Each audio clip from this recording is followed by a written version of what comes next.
Seems fair to me. Yes, he did.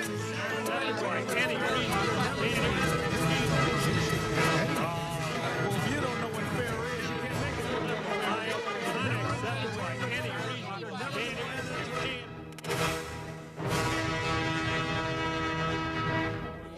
like Donnybrook is made possible by the support of the Betsy and Thomas Patterson Foundation and the members of 9PBS.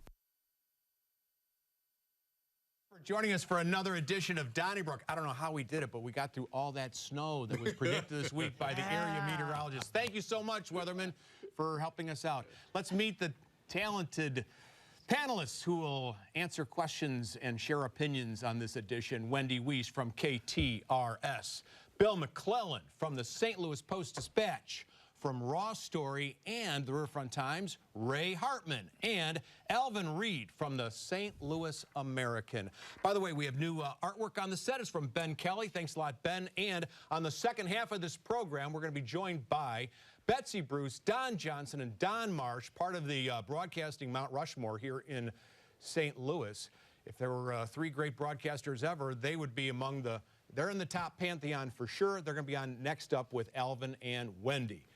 Bill, I want to ask you about a case in the courtroom of Judge Jason Sennheiser that could have really huge implications for the city of St. Louis, because 6 plaintiffs who sued to collect their earnings tax when they worked remotely during the pandemic were successful. As it turns out, the judge said, okay, if you didn't work in the city during the pandemic, you can claw back the earnings tax that you pay. As you know, in the city of St. Louis, all residents and workers pay a 1% earnings tax. It comes out to about $150 million a year. And some lawyers have suggested there will now be a class action lawsuit so that people like you and me who had to pay the earnings tax even though during the pandemic we were working remotely, we might be entitled to big bucks. What do you think? Well, I'm very unhappy with that, and I'm very unhappy with Beavis Schock, the attorney for this. You know, it just seems to me that if you live anywhere around the city and sometimes work in it, especially if you work in it, the earnings tax, you ought to be pleased to pay it. Because when you come into the city, you expect police protection, you don't want potholes, and this idea that we're going to, you know, darn near bankrupt the city and take $150 million out of the city coffers, I just don't get it. And there's people who sort of enjoy the decline of the city, and if the city goes down, the whole area goes down. So I'm very unhappy about this lawsuit. Oh, I think that, now, I obviously did not go to law school, and you beat me to the punch. I was going to say the only 5 people I know that are in this situation are us. So, you know, we're on kind of both sides of the scale, but I think another judge could rule another way, quite frankly. So if it's that, like, whimsy, I'm with Bill, that I don't get this. I don't think that we have a right to that money legally. Now, I know every legal scholar out there is probably saying, like, no, you're wrong, but I just don't get this. Well, it's not legally, it's morally. Yeah, I mean, I just don't understand it. Well, and it's so funny because when you hear people talk about the Rams and their departure, because we are in playoff football time. My apologies, I'm sorry. Yeah, we were. Condolences, right. But he's a Cowboys fan. But, you know, we're thinking about football, sort of missing the fact that we did have a team at least to root for when the season was going. And that's what everybody says, is that Kroenke kicked us while we were down. You know, he kicked us in the head while we were already down. And that's the point that Bill is making. You know, the city is not having its best time at this moment, but that esprit de corps where everybody, you know, the Cardinals and everything that the Arch, everything that downtown represents, I don't know that it matters as much as I, me, mine anymore. That's all that people seem to care about. But that it is a mistake, because we have to be rooting for the city even if we don't understand what's happening here. I understand the argument about the pandemic. People weren't physically here. That's fine, but you're absolutely right. For a long time, the city earnings tax, it's just been an easy target for people, and it's way, it's way overrated as a factor. There was one banker, I forget, in the 80s or 90s who moved, was it Mercantile? One of the Tom Jacobson, yeah. U.S. Bank. U.S. Bank, right. you know, whatever. Doesn't have He sold the bank Right. and then he moved his office Right. to the Clayton branch so he wouldn't have to pay. He doesn't deserve to have his Okay. name mentioned, but I'll say this. When I moved the RFT from 95, from the Shell building to the Tivoli, a lot of people say, you're doing it for the earnings tax. It never came up. And more than half of our employees lived in the city anyway. It didn't affect it. Okay. It never came up. Can I and jump so in here? I just think it's a good, it's a reasonable No, I want to tell you tax. something. It's a Wendy brings up the reasonable tax. Rams. As John Ammon, professor at SLU, found out through emails, the Rams prorated their earnings tax to 10 over 265. When they were working out at Earth City or when they were on the road or when they were at home lifting weights, they did not pay the earnings tax. And I'm sure the Cardinals, when they play at Fenway Park in Boston this summer, they will not be paying the earnings tax. That's how it works. If you do not work in the city, you don't pay it. The visiting players pay it. The visiting players do because they're in the city Which of is Busch Stadium. why it's a good tax. But if you're not in the city, and if the city needs the tax so much, then they got to stop giving tax breaks to developers who are building at Little and Kings Stop Highway. with it, Charlie. And Well, it's true. Charlie, If they need that's- the money, they that's have to a stop false giving choice. tax breaks, and they have to It's a start. false They have to choice. start But- putting boots on cars that don't have license plates And- because they're not paying the sales tax. Agreed. And to be fair, I almost lost the front end of my car in a pothole today, so it's not really But working. you people use the city services. Like what? Police, What fire, police? They don't even answer the streets. 911. Oh, stop. It's true. It's a fair tax. Okay, Alvin, I want to ask you about another school district going to 4 days, we think. Fox C6 School District, $13 million deficit. And so, I don't know why they're doing this. They're thinking about going to 4 days a week. With our test scores, we should be going 6 days a week. But in Missouri, 140 districts, Alvin, you're the son of educators, are going to 4 days. Well, if you're going to find yourself in a situation that this is the best way for us to, like, budgetary get through a school year and offer the kind of education that we feel is of standard, then once again, I can't argue with the school district. What I find very interesting here is I think our friends down in Jefferson City, they have a reaction when it's a Hazelwood school district that is different than when it's a Fox district. Jefferson County. Jefferson County, but they have the same problem. So now it has to be addressed in the same way, and I'm not sure that our legislators are ready to do that. So this is an important decision by Fox in a lot of ways because I think it will help all school districts take the stigma away from just going 4 days. I don't think there's a correlation between, at least that I know of, between 4 or 5 days and test scores. I think each school district should know what's best educationally for their kids. I don't want to judge it. I mean, I don't know. Well, if I don't know. if I mean, we work 4 days a week, Well, most countries work 4 days a week. I mean, I don't think there's anything wrong with a 4-day work week either. So I just, Ray, don't you think that you learn, as a kid, you learn more going to school 5 days than you do going 4 days? that's math. Are you joking? That's no. math. Well, I mean, not necessarily. I Did mean, you know, like in Asia, the kids go 6 days a week and their test they go scores are 6? off the charts? Yeah, and then they get a job that pays them 50 cents an hour. Yeah. You know, like, that's I don't like, know. No, you got to compare go to Seoul ourselves. and you'll take Right. that back. I don't think, I just don't think, maybe it's been studied, I just don't think the number of hours, it's a quality of the education that matters, I have to say. You've And heard of maybe the- on 4 days, do they go the same number of hours? Would in we 4 be days? able I to don't know. pay teachers more if we went to 4 days a week? Maybe. Maybe you could. Maybe you Maybe could. a 4-day week that was a little longer would make sense. I don't know. But those are questions that need to be I answered. mean, it's a money-saving thing, and that's Right. why they're doing Well, it. And I'm like with Ray, if the fifth day is visual or the number of days, because kids go to school more days than we physically went to school. Right. So it isn't like we were there. Yeah, we went 5 days pretty much every week and walked in the snow both ways, but Without shoes. Yeah. Right. the kids today Uphill. go to school more days than we did. Right. They used to say you had to go to school 174 days or 181, and now they're counting it by hours. Well, So they will lengthen the day. But I believe in the 10,000 hour rule. You know, To become a great hockey player, you have to practice for 10,000 hours. Same for a clarinet or whatever. Maybe the hockey And players fewer- need to go But 5 days a week. The Blues do. If we don't have the teachers, if we don't That's the have problem. the bodies, where are we going to produce them in a laboratory? When I was when I was in school, they only had my attention for 2 or 3 days, so I don't know why that is. Well, that's another matter. Well, Wendy Wiese, I want to ask you about the now senior senator for the state of Missouri, Josh Hawley, has joined some colleagues like Marco Rubio in calling for a nationwide ban on TikTok. Why? National security issues. TikTok is owned by a Chinese company, and all Chinese companies must give data of their customers to the government. Correct. And this is the government that jails Hong Kong protesters and their lawyers and has cracked down on, well, committed genocide against Muslims and has incarcerated Roman Catholic bishops, and you get the idea. Right. And after Russia invaded Ukraine, maybe we should be careful with some of these authoritarian regimes? Well, Christopher Wray, director of the FBI, he agrees with Senator Hawley. He thinks that it's, you know, the Trojan horse and software and espionage and that kind of thing.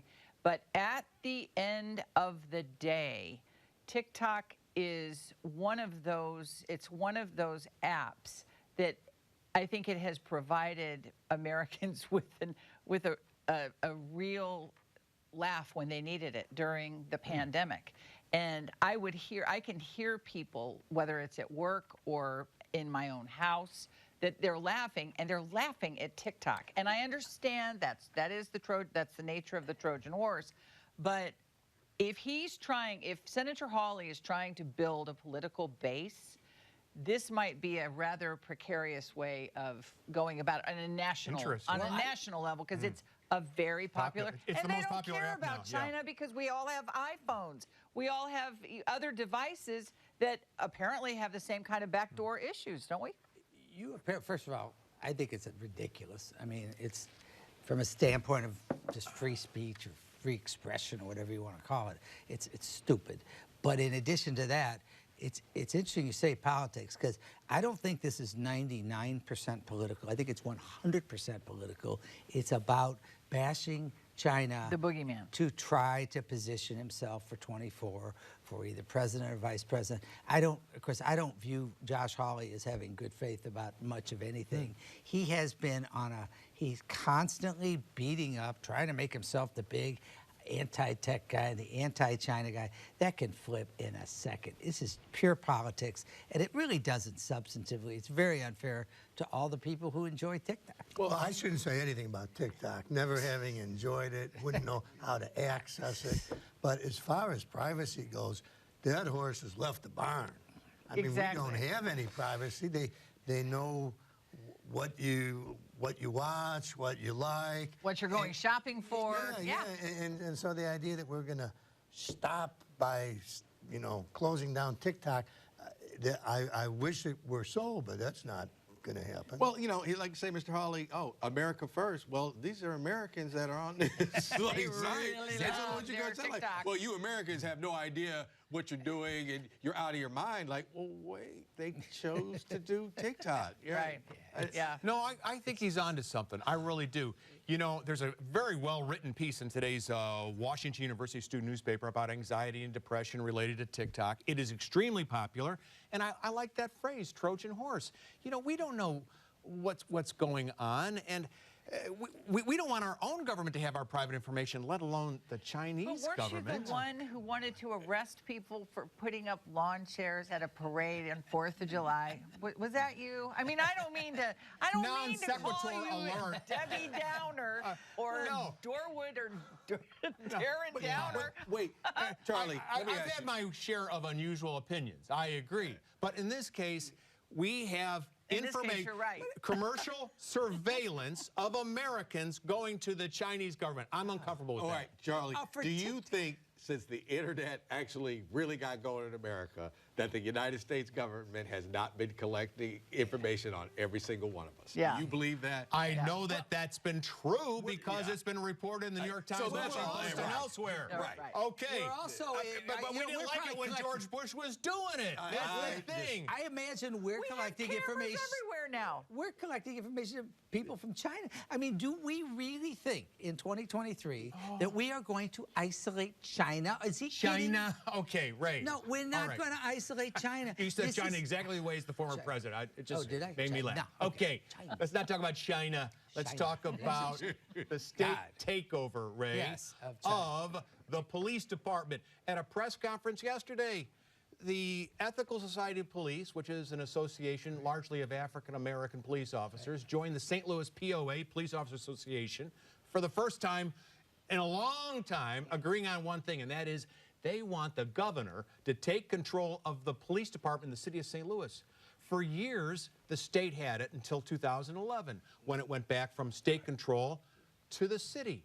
But now the police officers don't like it, and they want the governor to be in charge. I think they're wrong. I would say this, that a lot of us, myself included, who supported local control were asleep at the switch by not realizing that there should have been a police board that accounts to the public, much like there was appointed by the governor before. And I do think we should have a police board and not have a structure where the police department reports directly to the mayor. But having said that, it will be every bit as political, and was and will be forever. If the state controls it, it will not remove any politics and remove any of the challenges that St. Louis has about crime. So, no, we need to have a locally controlled police department. Okay, I disagree with you, Ray. I used to be in favor of local control, but when I saw the Ethical Society and the Police Association, the leaders of both of them saying, hey, we know what's best, and we want to go back to the old system, I thought, well, they do know what's best. And one thing about the old system, you know, the governor would appoint the members of the police commission, and they would select the police chief, and the businessmen could be counted on to, they just wanted to keep the lid on things. And the lid is off things now. Things are crazy. I mean, people drive 80 miles an hour down the roads, and I think if the police who are out there say, we like the old system better, I say, okay, I'm going to go with what the cops are saying. Ask any black professional or any pretty much black person, hey, do you want to go back to the old way things were done? They're saying like, nah, No. we left that old way behind because that wasn't working. What has changed? Oh, amazingly, we have a black mayor now. Tashara. All right, Hey, but so it's now the the whole ethical society, world, though. and that's the point I'm making. Okay. They should disband. This is my personal opinion. They serve no purpose now. They are not looking out for the best interest of the black police officer. They are not looking out for the best interest of the black community. I don't know what purpose they are serving right now. This is not cooperation. This is capitulation. And he's standing up there with a guy who has no use for the black community in St. Louis or any place else. Ask him how he's going to vote on all this, taking away teaching black history. Ask him if he's going to vote on reproductive rights. Ask him about any urban issue, and he's going to vote, I have no use for St. Louis, and he's got a black shield up here standing next to him. It's shameful. Well, it's it's the Ethical Society. I mean, they're black officers and the Police Association. And I say, if they say the new system isn't working, I think I'm willing to listen to them. Well, I think there's constituencies other than the police. Forget about police officers are a constituency. They are not the ultimate authority on the way. There's constituencies such as the citizens, and there's those in management, for that matter. I think that it would be a huge mistake. To your point, this was a structure that dated back to the Confederacy. It was not. I think that St. Louis needs to have more accountability in its police department. It should have both. I guess there's a civilian review board, but it doesn't do much. It definitely needs a police board. I understand, but not a local one. That this is the third rail, and I might spontaneously combust right before your eyes. But are we ever going to, and I understand that the unique set of challenges that face the African-American community, But are we ever going to move beyond one voice when it comes to the African American community? Can there not be different points of view? Many voices, different points of view. This view is just wrong. Yeah. I mean, listen, we can be wrong. I can be wrong. And this, by the way, is just me, Alvin Reid, speaking. I don't really know that many black police officers, but honestly, this kind of thing is not helpful to the city, and it is not helpful to the police department. All right, Alvin, thank you. And Wendy, I want to talk to you about a concert that took place over the weekend in the Enterprise Center in downtown St. Louis, and it was a disaster. Because, first of all, people trying to get into the Chris Rock, Dave Chapelle concert had to wait 45 minutes to an hour to get in. Everyone's cell phone was being put into a hermetically sealed bag so it could not be used to take photographs or videos during the show. And then the concert didn't start till way late. Chapelle did, for a 7:30 concert, Chapelle got on stage like 4 hours later. And nobody was told in the audience, hey, his plane is behind schedule or whatever. And then getting out, people had to line up for too few workers who were releasing their cell phones. People couldn't call their babysitters. They were incommunicado with loved ones. What should people get? People get a refund after the Sunday concert? What's the term? First world problems. Yeah. I mean, you know, and it is unfortunate, but when you are dealing with entertainers, anything can happen. They can have, I mean, if you really want to challenge, go to a Hank Williams Jr. concert. He might never show up. You might be sitting there for 4 days. But it's the risk you take. You want to see people perform.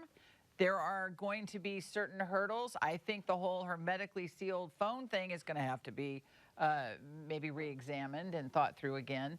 But if I had been there, I don't know that I would be really throwing a fit and expecting a refund. It's unfortunate, and I'm sorry that they were inconvenienced, but yeah, and I think this is a crowd that was paying $300 and $350 for some of the tickets. This is the crowd that is bothered by, I had to wait in line and I couldn't get my phone and I couldn't, like, you know, just it was a rough night. I hope you enjoyed the show. Yeah, it is terrible. Should have stayed home and been on TikTok. Apparently they'd have got a lot of all laughs. their information to China. Right. And giving President Hawley his platform. Josh always going to try to find out if you're being compensated by the Chinese. Yeah. No, I wish I were, yeah, really. I'm with you guys. I think it's... First of all, when you think of all things that can and have gone wrong, some tragedies with gatherings. All right, that's good one point. thing. Good this point. is All right. not that Exactly. big. All right, Alvin, I want to ask you about Kias. Now, there are at least two insurance companies. I believe one is State Farm. I'm sorry, I forgot the name of the other one. They have said that they are no longer going to insure new customers of people who buy Kia. But they're only saying it in 6 states, and they would be Tennessee, Texas, Illinois, Minnesota, Missouri, and there's some other one, Colorado. That's the other one.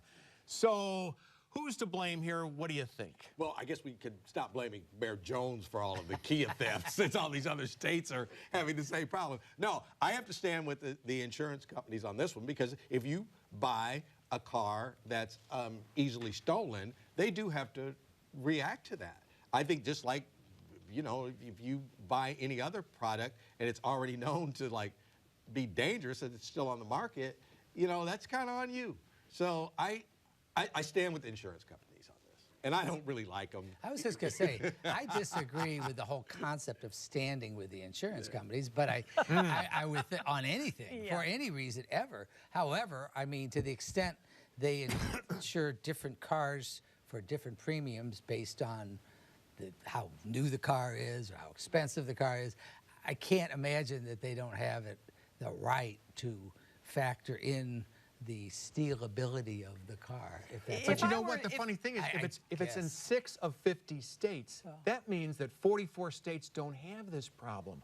That they don't have the citizenry who, for some reason, believe that because they can, they should take someone else's automobile. I'm going to take a wild guess that true, they have though, crime Charlie. problems in those 44 Wait, states. no. Not to the extent that we do, apparently. No. Charlie, we don't know how many Kias get stolen in New York Well, City. let me give you an example. Right. I'm in Phoenix. I rented a car in Phoenix, and it was a Kia from Enterprise. I was taking it to Tucson. And I said, I said to the woman at Enterprise, I don't think I want to rent this car. It's stolen. She goes, what are you talking about? I said, well, Kias are stolen. She goes, not in Phoenix, they're not. Oh, come on, Charlie. That's what she said to me. Please, right. And when I'm out of town, I say, we ain't got no crime problem in St. Louis. Otherwise, they would be adding Arizona to the list. Maybe you guys don't realize it, but crime is off the charts here and not around the rest of the country. We do get that. It's not. Crime is everywhere. You think Phoenix doesn't have crime? If I were a member or a dealer representing the Kia Motor Company, I would feel somewhat put upon. I mean, you know, are they putting any videos up anywhere else about any other car and their weaknesses? Kia, though. I mean, they could make their cars harder to steal. Right. I mean, really. Well, I mean, but again, that could be said of. That could be said of any victim of crime. You We're talking about stealing a car where you have to break into the car and you have to drive it away. But you have instructions. Guess what? I don't do that. On TikTok. Yeah, on TikTok. I can get that video and I can steal a car, but guess what? I don't. Well, okay. Well, yeah. But if you and Charlie, I could get thank you. I could get a video to show us how to blow a bank. But you say like, but you don't do it. Right. I don't either. All right. Unfortunately, sell we're Kias out in of Montana. time, but we have to get to the letters, so let's do that right now. Sean Hayes is an unrepentant scoundrel. He had nothing of value to offer. Why was he on Donnybrook next up? That from C. Felix Miller of Clayton. Thank you, Mr. Miller. We also heard from Paul Owens, who wrote, if you want to improve driving conditions on I-70 and impress out-of-state drivers, why not remove the hundreds of unsightly billboards advertising everything from kick-ass trucks to adult passion toys? Thank you, Mr. Owens. You can write us, care of 9 PBS 3655 Olive Street, St. Louis, Missouri, 63108. We love those tweets. Use hashtag DonnybrookSTL and those emails, donnybrook@pbs.org. And you can call the 9 line, 314-512-9094, as you listen to us on your favorite podcast source, Apple, Spotify, Google Play, and TuneIn. That concludes the first half, but stay tuned because in a moment, Don Johnson, Don Marsh, and Betsy Bruce, tremendous legends from the world of broadcasting, will join Alvin and Wendy on Next Up. See you next week. Donnybrook is made possible by the support of the Betsy and Thomas Patterson Foundation. 9 PBS.